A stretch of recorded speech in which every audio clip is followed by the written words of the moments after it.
an oath, কোনো টেন্ডারবাজি চলবে না, চাঁদাবাজি চলবে না, মাস্তানি চলবে না, ইফটিজিং চলবে না, মেয়েদের ওন্না ধরে টানাটানি চলবে না, খাদ্যে ভেজাল চলবে না, ওজনে কম চলবে না।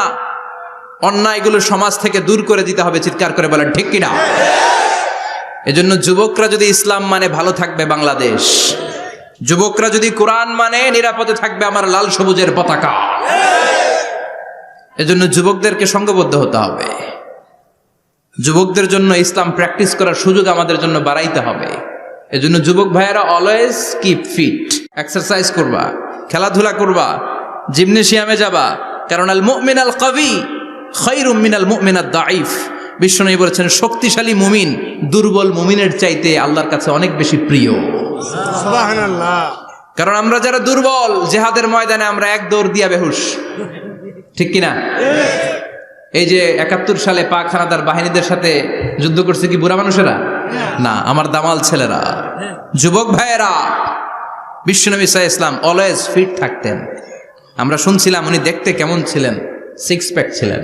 কি ছিলেন? 6 প্যাক বুঝুন তো? এখানে 6টা প্যাক থাকে, মুরব্বীরা কয় না বুঝি না। আচ্ছা, 6টা প্যাক মানে খুবই স্ট্রং, খুবই স্ট্রং ছিলেন। সুবহানাল্লাহ পড়েন। ওয়া কানা কাফফুহু আলিয়ানু মিনাদ দিবাজ। বিষ্ণুবীর হাত, এই হাতের তালু রেশমের কাপড়ের চেয়ে বেশি সফট ছিল।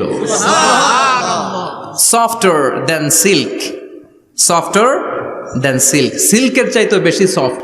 সিল্কের কাপড় চিনেন না? জর্জেটের কাপড় ধরতে কোমল লাগে, মোলায়েম লাগে। বিষ্ণুবীর হাতের তালু এর চাইতে মোলায়েম। এই জন্য এই মোলায়েম হাত যদি কেউ মুসাফা করার সুযোগ পাইতো, কেউ আর হাত ছাড়তে চাইতো না। আর বিশ্বনবীর অভ্যাস ছিলেন, বিশ্বনবী কারোর সাথে মুসাফা করলে যার সাথে মুসাফা করেছেন উনি হাত টেনে না নিলে বিশ্বনবী ওনার হাত টেনে নিতেন না। আল্লাহু আকবার পড়বেন না? কি অসাধারণ ব্যক্তিত্ব ছিল। হাতের তালু ছিল সফটার দেন সিল্ক। ওয়া কানা রাবাআতাম মিনাল কওম লাইসা বিত-তাবিল ওয়ালা বিল কাসীর। বিশ্বনবী দেখতে একজন মাঝারি গড়নের লোক ছিলেন, খুব লম্বাও না, খুব খাটোও না। খুব বেশি লম্বাদেরকে ভাল লাগে? কথা বলেন। তাকাইতে গেলে টুপি পরে যাওয়ার সম্ভাবনা আছে। খুব খাটো যারা, এদেরকেও কিন্তু দেখতে অতটা ভাল লাগে না। বিশ্বনবী ছিলেন ব্যালেন্সড, মাঝারি ধরনের। লাইসা বিত-তাবিল ওয়ালা বিল কাসীর। কিভাবে আল্লাহ চুজ করেছেন ওনার পেয়ারা হাবিবকে, পড়েন সুবহানাল্লাহ। ওয়া কানা আযহারাল লাউন। ফর্সা রঙের মানুষ ছিলেন, ব্রাইট কালার। কি কালার? Bright colour. সিভি যারা লিখেন কারিকুলাম ভিটা, ওইখানে স্কিন কালার লিখতে হয়। আপনি কি ফর্সা না কালো? কালো হলে ব্ল্যাক কালার, ফর্সা হলে ব্রাইট কালার। বিশ্বনবী ছিল ব্রাইট কালার, ফর্সা রঙের মানুষ। কতটা সুন্দর ছিলেন! অনেকে বলে সাইয়েদনা ইউসুফ আলাইহিস সালাম বেশি সুন্দর। না না, বিশ্বনবী সাইয়েদনা ইউসুফ আলাইহিস সালামের চেয়ে অনেক গুণ বেশি সুন্দর ছিলেন। বিশ্বনবী বলতে না না মালিহুন ওয়া আখি ইউসুফু সাবিহুন। আমি বিশ্বনবী মালিহ। আলেম যারা আছেন উত্তর দেন আরবিতে। মিলহুন মানে কি? লবণ। তার মানে মালিহ মানে লাবণ্যময়। বিশ্বনবী লাবণ্যময় সুন্দর ছিলেন, আর ইউসুফ আলাইহিস সালাম সাদা সুন্দর ছিলেন। এদিকে লাবণ্যময়, এদিকে সাদা, কোনটা ভাল লাগবে? কথা কন। তার মানে বিশ্বনবীর গায়ের স্কিন ছিল ব্রাইট কালার, ফর্সা রঙের মানুষ ছিলেন, মাঝারি সাইজের মানুষ ছিলেন, 6 প্যাকের মানুষ ছিলেন। ওয়া কুবিদা ওয়া লাইসা ফি রাসিহি ওয়া লিহিয়াতিহি 20 শাআরা বাইদা। ইন্তেকালের আগে দাড়ি আর চুল মিলে 20টা দাড়ি চুলের বেশি পাকে নাই। সুবহানাল্লাহ পড়বেন না? দাড়ি আর চুল মিলে মোট পাকছিল কয়টা? অনেকে বলে হুজুর স্বপ্নের ব্যাখ্যা দেন। কি স্বপ্ন দেখেছেন? তিনি বললেন আমি স্বপ্নে দেখেছি একজন লোক আল্লাহ রাসূলের কবর থেকে উঠে এসেছে। তাই নাকি? উনি জানতে চাচ্ছে যে এটা আল্লাহ রাসূল কিনা। আমি বললাম চেহারা কেমন দেখেছেন? বলে হুজুর আমি দেখলাম ধবধবে সাদা দাড়ি, ধবধবে সাদা চুল। তার মানে উনি কি আল্লাহ রাসূলকে দেখেছে? না, আল্লাহ রাসূলের ধবধবে সাদা চুল ছিল না, ধবধবে সাদা দাড়ি ছিল না। ইন্তেকালের আগে দাড়ি আর চুল মিলে পাকছিল কয়টা? কোম্পানিগঞ্জের ভাইয়েরা মনে থাকবে? দাড়ি আর চুল মিলে পেকেছিল কয়টা? কেমন করে পাকবে? উনি তো জাইতুনের তেল মালিশ করতেন। সুবহানাল্লাহ। এজন্য আল্লাহ কসম করে বললেন ওয়াত্তিনি ওয়াজ-যাইতুনি ওয়া তুরি সিনিনা ওয়া হাদাল বালাদিল আমিন। তিন ফলের কসম, জাইতুনের কসম, এই তিন জাইতুন যারা খাবে তাদের দাড়ি চুল সহজে পাকবে না। জাইতুন চিনেন? Olive oil. জলপাই আছে না, আরব দেশের জলপাইকে বলে জাইতুন। তাম্বুতু বিদ্দিহিনি ওয়া সিবগিল লিল আকিলিন। এটার অনেক কাজ। এটা খাওয়া যায়, মালিশ করা যায়, আবার এই জাইতুনের ডাল ভেঙে মেসওয়াকও করা যায়। বলেন ঠিক কিনা? বিশ্বনবী বলতেন নি'মা সিওয়াকিয়া জাইতুন, জাইতুনের ডালের মেসওয়াক কতই না চমৎকার মেসওয়াক। ফাইন্নাহা সিওয়াকি ওয়া সিওয়াকুল আম্বিয়া মিন ক্বাবলি, কেননা জাইতুনের ডাল আমার মেসওয়াক, আর আমার আগে যত নবী দুনিয়া এসেছে সব নবীরা জাইতুনের ডাল দিয়ে মেসওয়াক করেছে। এই জাইতুনের তেল আপনারা বাজারে পাবেন, অলিভ অয়েল বলে জিজ্ঞেস করলে দিয়ে দিবে। কি অয়েল? এটা দাড়িতে মাখলে দাড়ি পাকে না, দেরিতে পাকে। চামড়ায় লাগালে ম্যাসেজ করলে চামড়ার ভাঁজগুলো পড়বে না, আপনার স্কিন সুন্দর থাকবে। বিশ্বনবী এটা মাখতেন, এজন্য দাড়ি আর চুল তেমন একটা পাকে নাই। আওয়াজ করে পড়তে হবে আল্লাহু আকবার। তুলুশ শাআর ইলা শাহমাতাইল উযুন। এবার শুনি বিশ্বনবীর চুল কেমন ছিল। বিশ্বনবীর চুল মাঝে মাঝে এই কানের লতি বরাবর আসতো।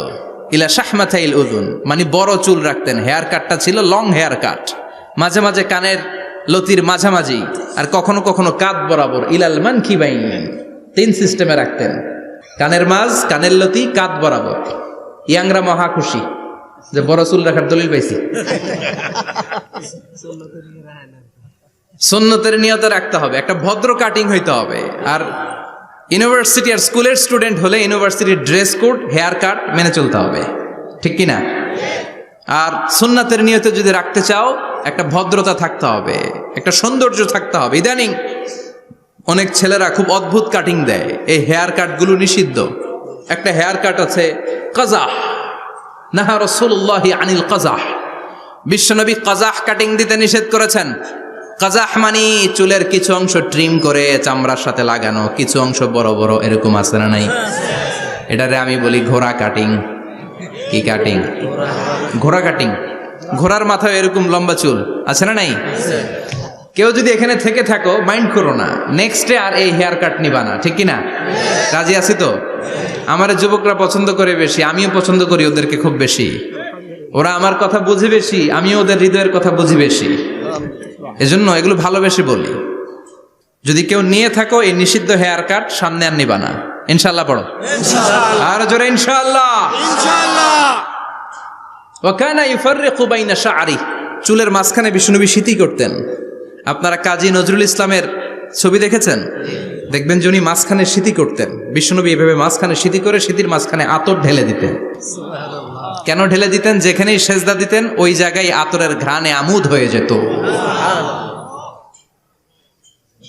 আরিদুস সদর, বুকটা ছিল প্রশস্ত।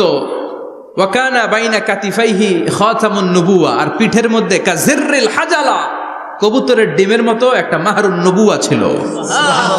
উনি যে শেষ নবী, উনি যে প্রফেট, দ্য লাস্ট মেসেঞ্জার, এটা প্রমাণ আল্লাহ সিল মেরা দিছে। বাম দিকের কাঁধে, ডান দিকে না। কোন দিকে? সাহাবারা যারা এটা দেখেছেন তারা বলেছেন যে আমরা দেখেছি এর মধ্যে কিছু চুলও ছিল, একটু লালচে ছিল, একটু উঁচু ছিল। একদিন বিশ্বনবী বললেন, বান্দার কোনো হক আল্লাহ কোনোদিন ছেড়ে দেয় না। আল্লাহর হক আল্লাহ মাফ করে, বান্দার হকের মাফ নাই। যদিও আমি নবী, আমার উপর যদি কোনো হক থাকে বলো, আমি দিয়ে দেব। কোনো সাহাবী দাঁড়ায় না। এক সাহাবী দাঁড়িয়ে বলল, নবী, যুদ্ধের ময়দানে চাবুক চালানোর সময়, লাঠি চালানোর সময় এক কাফেরকে মারতে যে আপনার লাঠির বাড়ি আমার পিঠের মধ্যে পড়েছে। আপনি যেহেতু এই কেসাসটা আদায় করতে চান, আপনার পিঠে আমি লাঠির বাড়ি মেরে এটারে শোধবোধ করে দিতে চাই। সাইয়েদনা ওমরে ফারুক হাতের জামা এরকম পড়তে শুরু করছে, আয় এদিকে আয়, তোরে শোধবোধ করাই। বিশ্বনবী বললেন, ওমর রাখো, এটা বান্দার হক, মিটাতে দাও। বিশ্বনবী বললেন, আসো তুমি এসে আমার পিঠে লাঠি দিয়ে চাবুক দিয়ে বাড়ি মারো। সাহাবী বলে, ও নবী, তখন দুর্ভিক্ষের সময়ের যুদ্ধ ছিল, আমাদের গায়ে জামা ছিল না। যখন আপনি আমার চাবুকটা পিঠের মধ্যে মেরেছেন, আমার পিঠে তখন জামা ছিল না। আপনি যদি যথা নিয়মে কেসাসটা আদায় করতে চান, আপনার জামাটা খুলেন, খালি পিঠের মধ্যে বাড়িটা মারেন।